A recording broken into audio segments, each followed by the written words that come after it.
Hello friends. So in this video, we will be solving MCQs of paper one. Paper one का हम लोग MCQ solve करेंगे of net law exam दिसंबर 2023। तो दिसंबर 2023 का अभी तक हमने लॉ का जो पेपर टू का MCQs था 100 MCQs, we have solve those MCQs जो हमारे पहले के वीडियोस हैं। अब इस वीडियो में we are starting with paper one.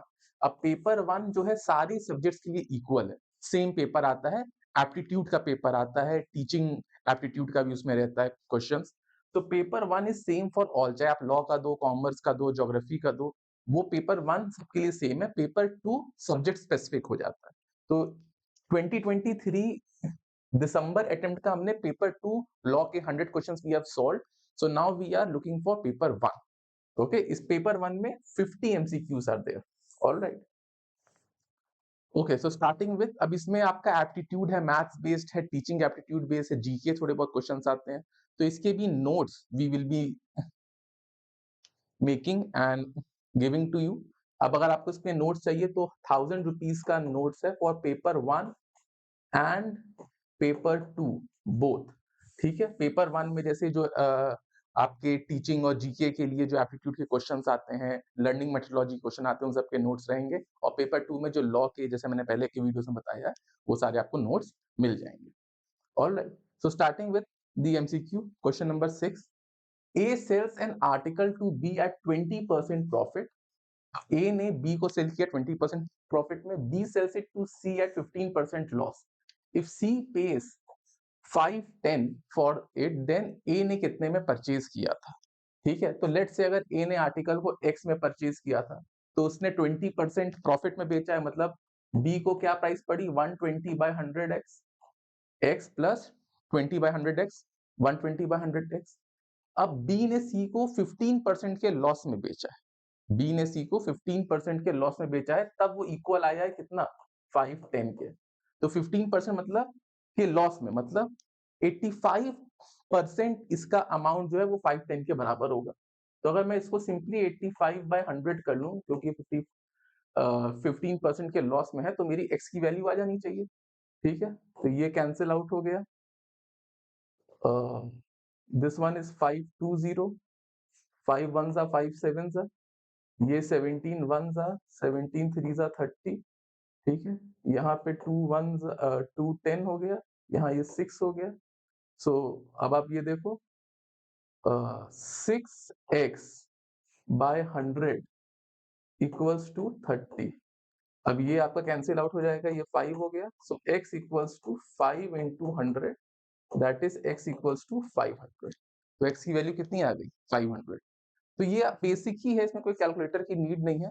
तो x की वैल्यू आ गई 500। ऑलराइट, MCQ नंबर 2, इसमें ये देखिए जो 10 है, ये आई थिंक फ्रेमिंग में कुछ इश्यू होगी। इसमें स्टेटमेंट 1 इज राइट, स्टेटमेंट 2 देखिए अल्फाबेट दिया, ऐसा तो हो ही नहीं सकता, नंबर और अल्फाबेट साथ में हो नहीं सकते, तो statement 2 will be wrong. So statement 1 is correct, statement 2 is wrong. Okay, अब कुछ इस तरीके के भी क्वेश्चन आ जाते हैं, कौन सा स्टेटमेंट सही है ना? Through feedback students can letter critic their own communication competence outside the classroom. तो फीडबैक देने से आपको अपनी कम्युनिकेशन की कमियां पता चलती हैं, तो आप अच्छे क्रिटिक बन सकते हो, स्टेटमेंट सही है।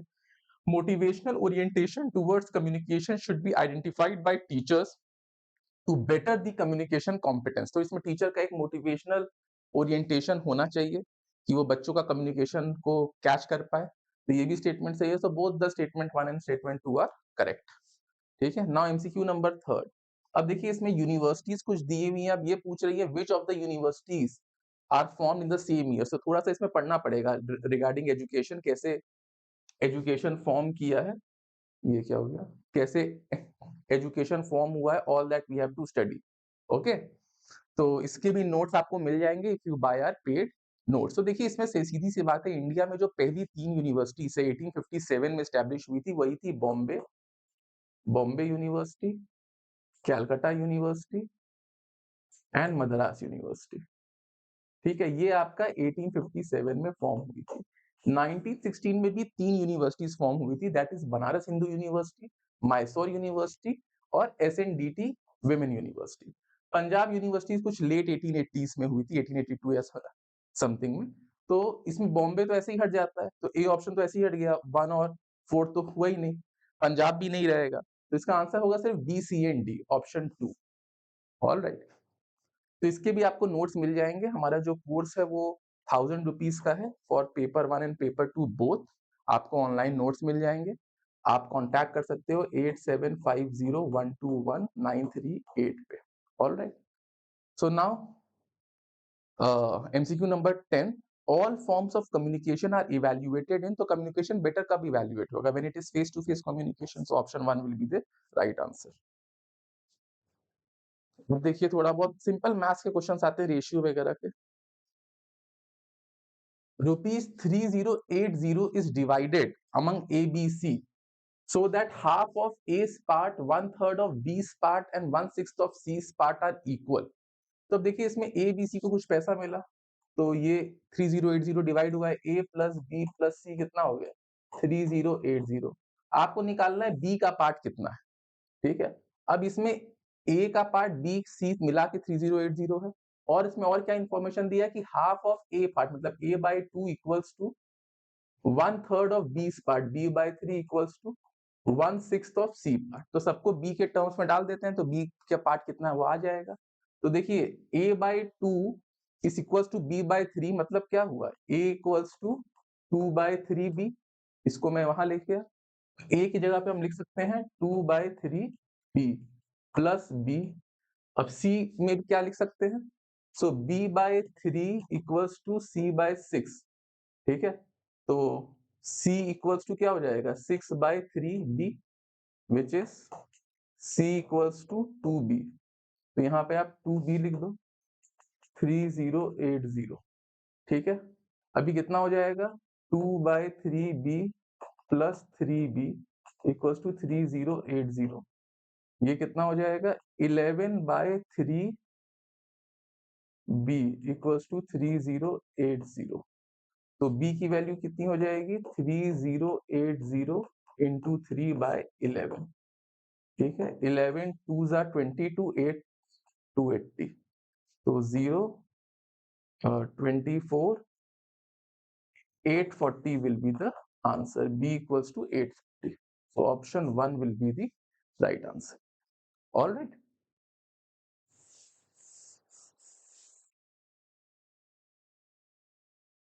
which of the following acronyms is inconsistently matched with। तो देखिए इम्प्रिंट का तो full form impacting research innovation and technology है, ये इंजीनियर्स के लिए है कि और साइंस में अच्छा रिसर्च हो, ठीक है। इम्प्रिंट, भीम ये तो यूपीआई है, भारत इंटरफेस फॉर मनी, ठीक, गवर्नमेंट की यूपीआई है। UMANG unified mobile application for new age governance है, ठीक है, ये भी गवर्नमेंट की स्कीम है, न्यू एज गवर्नेंस होना चाहिए, यहाँ जनरेशन दिया हुआ है, तो ये आपका इनकरेक्टली मैच्ड है। पेटीएम भी सही मैच है, सो ऑप्शन क्या हो जाएगा ऑप्शन 3, ठीक है। Then MCQ number 13, the average of 10 number is 40 and the average of 6 of them is 28, then the average of the remaining 4 numbers is। तो देखिए 10 नंबर्स का एवरेज कितना है 40, तो मतलब टोटल नंबर्स टोटल कितने होंगे, ये जो नंबर्स हैं टोटल होंगे 10 इंटू 40 दैट इज 400। अब इस 10 में से 6 नंबर का एवरेज 28 है, मतलब ये 6 नंबर का टोटल कितना है 6 इंटू 28 दैट इज 36, 6 8 48 168, ठीक है। तो अब मैं अगर 400 में से 168 माइनस कर दूं तो यहां बचेगा 2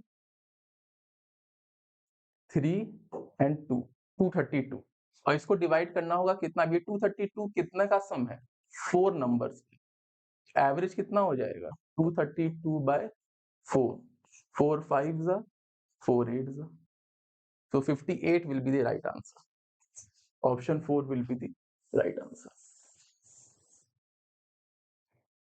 MCQ number 14, increasingly photovoltaic panels are being used to supplement electrical energy from power grid। तो ये बात सही है, photovoltaic panel यूज होता है to supplement electrical energy from the power grid, power grid में और electrical energy supplement हो। The compatibility of photovoltaic panel with power grid is also because it produces direct current। तो देखिए photovoltaic cell जो होता है वो तो डायरेक्ट करंट प्रोड्यूस करता है, बट पावर ग्रिड जो होता है, पावर ग्रिड, वो अल्टरनेटिव करंट करता है। तो दोनों कंपैटिबल नहीं है। So the compatibility of photovoltaic cell with power grid is not because of direct current, क्योंकि ये तो एसी है, ये डीसी है, इसमें एक इन्वर्टर यूज होता है, उससे वो कंपैटिबल होता है। ठीक है, तो इसमें statement 2 is incorrect. So statement 1 is correct and statement 2 is incorrect. तो ऐसे जो भी जीके के पॉइंट्स है जो कि आते हैं एमसीक्यूज में, ये भी हम आपको नोट्स में वी विल बी प्रोवाइडेड। ठीक है, so now MCQ number 15। When watching videos from a website using streaming technology, which of the following will be involved? तो जब भी आप कोई वेबसाइट में कुछ भी देखते हो तो इनमें से क्या है? डीएनएस मतलब domain name system, domain name. तो ये तो होगा, आपको साइट का जो नाम होता है वो आपका डोमेन नेम है, क्योंकि उसको जो अलॉट है वो तो एक आईपी अलॉट है, विच इज इंटरनेट प्रोटोकॉल। ये एक कॉम्प्लेक्स नंबर होता है, तो उसको इजी बनाने के लिए डोमेन नेम देते हैं। एफटीपी का उतना नहीं है, तो फाइल ट्रांसफर प्रोटोकॉल है, तो इसमें स्ट्रीमिंग में उतना कोई यूज नहीं है, तो answer will be A and C. ठीक है, arrange the following terms in order of increasing abstractness. तो देखो, एब्स्ट्रैक्टनेस का मतलब क्या होता है? मतलब सिंगल यूज हो, बहुत ज्यादा यूज ना हो। तो इसमें से सबसे, और उस ऑर्डर में इंक्रीजिंग एब्स्ट्रैक्टिवनेस के ऑर्डर में ले जाना है, जहां पे सिंगल यूज हो। तो सबसे ज्यादा यूज किसमें होगा? एंड्रॉइड फोन में, तो ये 1 हो जाएगा। एब्स्ट्रैक्टनेस की ओर ले जाना है, तो उससे कम यूज कहाँ होगा? इंक्रीजिंग ऑर्डर, क्योंकि एब्स्ट्रैक्टनेस का मतलब ये कि सिंगल यूज हो, यहाँ उल्टा है। इससे कम होगा टेलीफोन में, उससे कम होगा टेलीफोन में। इसमें कम से कम आप मैसेज, एंड्रॉइड में तो बहुत कुछ कर सकते हो, इंटरनेट यूज कर सकते हो, फोन कर सकते हो, मैसेज कर सकते हो, वीडियो रिकॉर्ड कर सकते हो, बहुत कुछ। मोबाइल टेलीफोन में आप at least message, call, base SMS, ये सब कर सकते हो। टेलीफोन में आप सिर्फ कॉल कर पाओगे, और कम्युनिकेशन डिवाइस में जो बस एक कम्युनिकेशन का पर्पस है वही हो पाएगा। तो answer will be B A D C. ठीक है, B A D C.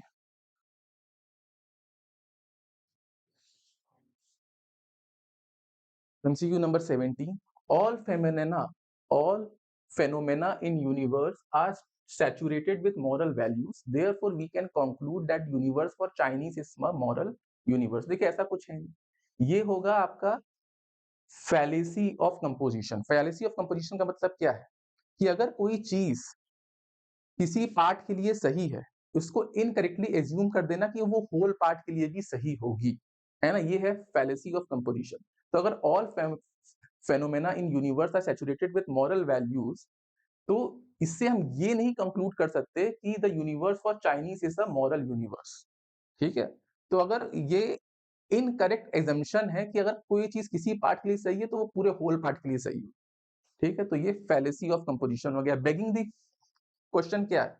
Begging the question मतलब जो आपका आर्ग्यूमेंट जिस प्रीमाइस में स्टार्ट हो रहा है, वो आप एज्यूम कर रहे हो कि कंक्लूजन वही है। तो जब जो अभी आप आर्ग्यूमेंट देके कंक्लूजन में पहुंचे, उस कंक्लूजन की करेक्टनेस आपने स्टार्टिंग में ही सही मान ली, वो आर्ग्यूमेंट देते टाइम ही। तो ये हो गया बेगिंग दी क्वेश्चन। तो इसका आंसर होगा fallacy of composition. MCQ number 18. When the competent readers encounter new sentence in their native language, they read them automatically. अगर आप कुछ भी रीड कर रहे हो, मान लो कुछ आपने फ्रेंच सीखा, आप उसको रीड कर रहे हो, बगल में आपको इंग्लिश अगर आप ज्यादा कॉमन है, इंग्लिश आ गया, आप उसको फट से रीड कर लोगे ऑटोमेटिकली। क्यों? क्योंकि आपका प्रायर नॉलेज काम आ जा रहा है। तो इसको कहते हैं लो रोड ट्रांसफर, लो रोड ट्रांसफर। ठीक है, सो अब इसमें देखो लॉजिकली क्या सही है? All beverages are liquid. ठीक है, तो मतलब अगर आप वेन डायग्राम बनाओ, ये अगर लिक्विड है तो ये बिवरेजेस, मतलब सारे बिवरेजेस लिक्विड है। तो इसका मतलब क्या हुआ? All non liquids are non beverages. ठीक है, which learning styles involve the extent to which students approach learning material in a way that helps them understand the meaning of the material. तो अगर आप लर्निंग मटेरियल लेके उसको इतना अच्छे से पढ़ते हो कि आपको मीनिंग ऑफ द मटेरियल समझ में आ जाए, then these are called deep styles. तो ये थे हमारे कुछ एमसीक्यूज, हमने 20 तो अब नेक्स्ट वीडियोस में हम लोग नेक्स्ट एमसीक्यूज भी वी विल बी सॉल्विंग। इसमें बेसिक बस मैथमेटिकल एप्टीट्यूड, टीचिंग एप्टीट्यूड और इन सब के ही क्वेश्चंस आने हैं। ऑल राइट, अगर आपको हमारा पेड कोर्स चाहिए then it is of only ₹1000, जिसमें आपको पेपर 1 पेपर 2 के notes and guidance in lectures मिल जाएंगे ₹1000, और आपको कांटेक्ट करना है 8750121938 में। All right, so thank you all.